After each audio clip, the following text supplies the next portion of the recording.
Hey everyone, Mike Emil here with another video for you guys. This is definitely a impromptu video. I did not expect after just a couple months of owning this car that I would have to be making a video about this, but I figured this would be a great opportunity to go over what happened to my car, how it got fixed, and also some of the things that I learned in the process.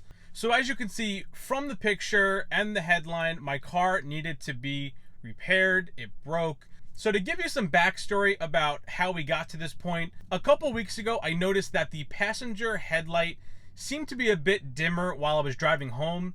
By the time I got home, it seemed fine. It seemed like it was working properly, so I shrugged it off.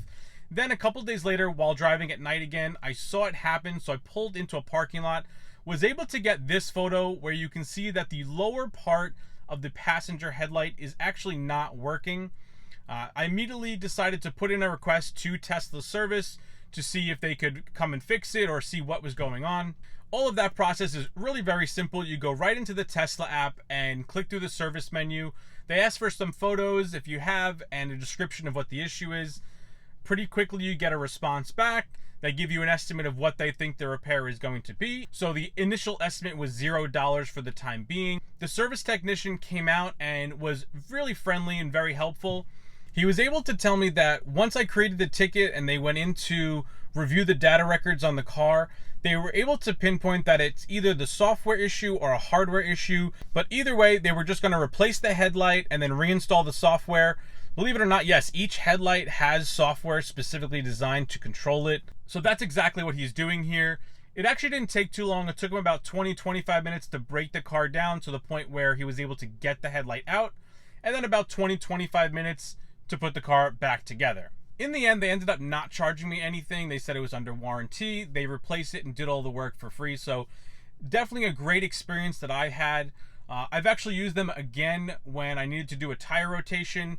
It was $50. They came out, they do the rotation, probably a bit higher than some of the local shops might charge, but I figured they're coming to you. I don't have to go anywhere.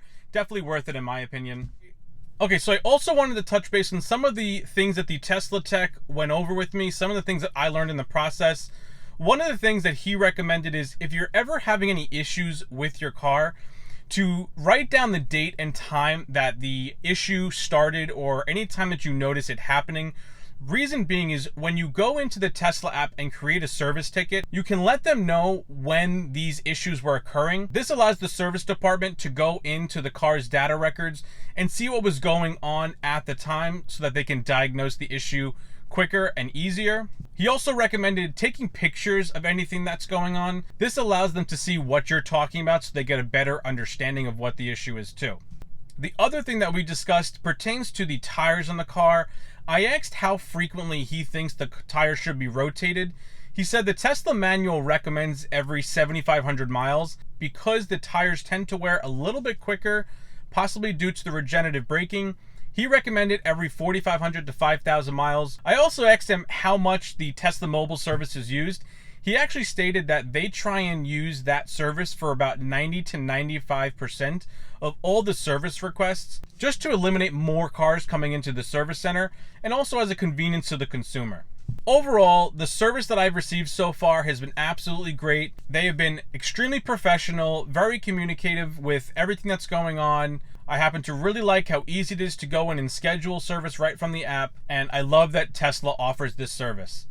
If you've made it this far with me, thank you very much. I'm very curious to hear what your experience with the Tesla mobile service or Tesla service in general is. If you care to share, please go ahead and leave a comment down below. As always, thank you for watching. My name is Mike Emil, and we will see you in the next video.